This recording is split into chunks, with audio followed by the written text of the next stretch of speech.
Hello, Happy New Year, Shana Tova. I'm Reveler Meg Saritsky, and in this video, I'll be joined by my mom, Roanne, and my sister, Emma.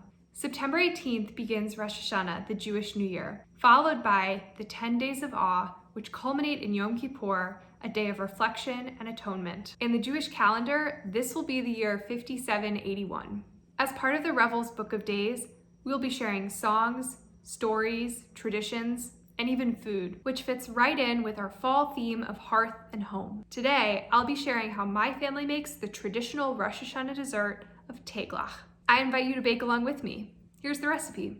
Okay, so here are the ingredients we're going to be using today. Baking powder, ginger, salt, canola oil, brown sugar, eggs, 2 cups of almonds, a little bit of water to loosen the honey, a pound of honey, and 2.5 cups of sifted flour. And then you want to prepare containers to put the cooked teglach in. For years I've been using these disposable metal pan tins, but I only have one. So we're going to be trying something else this year, just using an oven safe little glass container. Try to find something shatter resistant, small enough so that you can pile up the teglach and then pour some honey over. Sifted flour into the bowl, the salt, some baking powder. So I'll just mix this up. And then we're going to add the wet ingredients. We're going to create like a well and pour in the eggs and start incorporating them in. I don't think it matters. I wonder if we could do it together. I don't remember. You want the dough not to be too dry, but once you really sort of incorporate everything, it'll be this nice, pliable. Yeah, well, I grew up with teglach. When you would get them in the bakery, they would be these little tins, and they're sort of like these soup nuts. They're very soft, and they would be piled up in like a pyramid shape with little maraschino cherries. And I decided I didn't like the maraschino cherries, so this is my version. One of our family friends, her grandmother was the teglach queen. She had a bakery and I think a whole candy operation. I mean, a big factory, and she made teglach. And their teglach were donut shaped and pretty big and softer. We called her Tanta Basel. Tanta was the word for aunt. And this is my mother's aunt. She was like the salt of the earth, really solid older woman. And she would bring over this little pan of teglach.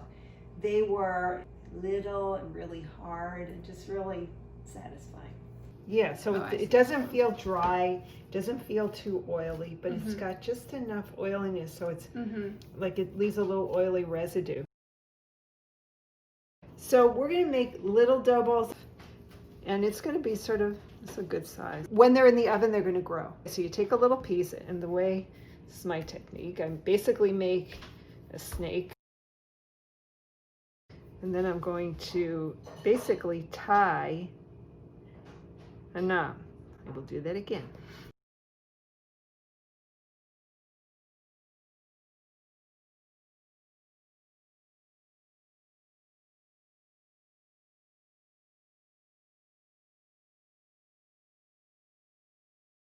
Hello? Can you turn off the television? We're making teglach. Oh, my aunt used to put a raisin in the middle.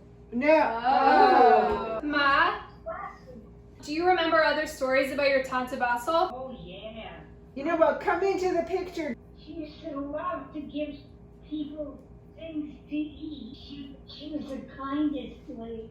She used to say of her grandson, Cousin Paul. Wait a minute. Welcome back. We're ready. We preheated the ovens, and now they're going to go into the ovens for 40 minutes.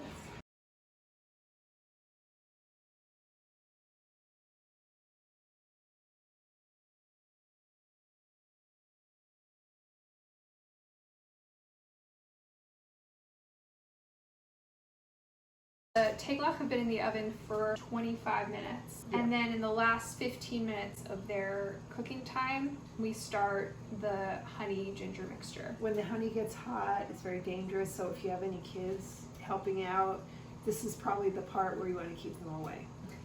The pot should be not too wide on the bottom because you want the honey to cover the tegelach. You want enough room for the frothing to come higher. Mhm. When they're done, you want it to just cool off. Otherwise you will burn yourself. Okay, so we want to put the honey. There's a lot of honey left in there. You can just put boiling water and it'll loosen it up.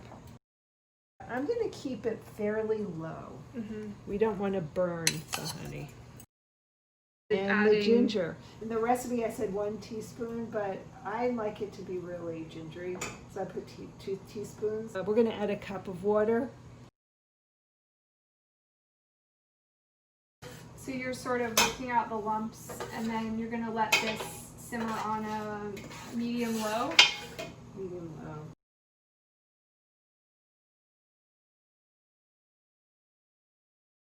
Okay. They look brown. They look light brown. We're going to Yeah. add them to the honey, and then it will cook for a while.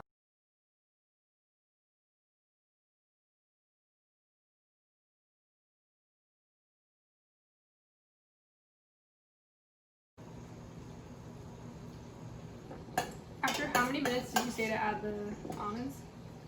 Sort of like 10 minutes. Has it been 10 minutes? Oh, I don't know, I wasn't. Okay, I'm adding the almonds.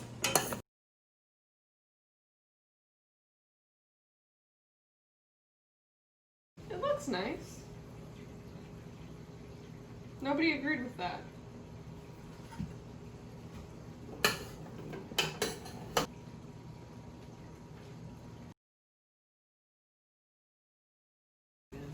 It's been 20 minutes.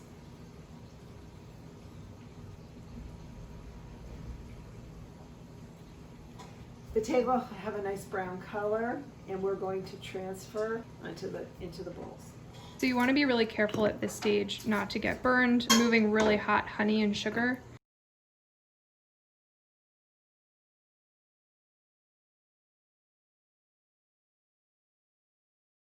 So thank you so much for tuning in. We wanted to sort of share a little bit about why we make tegelach. They, as you've seen, have a lot of sweet ingredients for a sweet new year. And also the fact that they're these like round dough balls. Judaism views the year as really a cycle, and we sort of return to this time in the cycle. That's why we have round challahs, and that's why we have round tegelach. So it's been a lot of fun to be with you. This is a family tradition. This is a tradition through the generations. So thank you. And we hope you Thank enjoy, and Happy New Year. Happy New Year.